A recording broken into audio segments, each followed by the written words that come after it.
Pas un signe d'abattement. Ce matin, Gaston Flosse a pourtant reçu un revers judiciaire de taille. Cet arrêt de la Cour de cassation affirme que le tribunal de première instance avait légalement justifié sa décision. La Cour rejette le pourvoi formulé par Gaston Flosse. Le résultat est là, mais ça y est, on recommence le circuit et nous retournerons encore devant la Cour de cassation. Je serai tête de liste,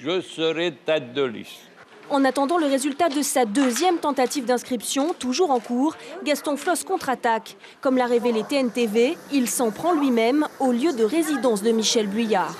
Il n'habite pas à Papeete. Il a habité à Pirée jusqu'au 24 janvier. Et depuis le 24 janvier, il a disparu de Pirée. Alors on ne sait pas où il est. D'après Gaston Flosse, c'est donc ici, à Pirée, qu'aurait résidé Michel Buyard jusqu'au mois dernier. Et le maire de Papeete est bien un visage familier dans cette rue. Les personnes ici ils savent que c'est la maison de Michel depuis ses parents. C'était la maison de ses parents et puis voilà.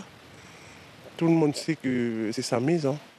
Une maison familiale et non un lieu de résidence, c'est là toute la nuance, selon l'avocat du maire de Papeete.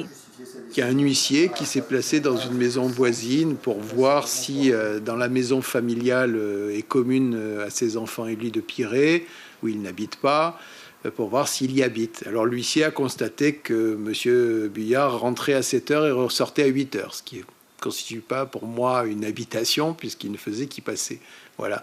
Mais c'est quand même très désagréable de se sentir surveillé de cette manière.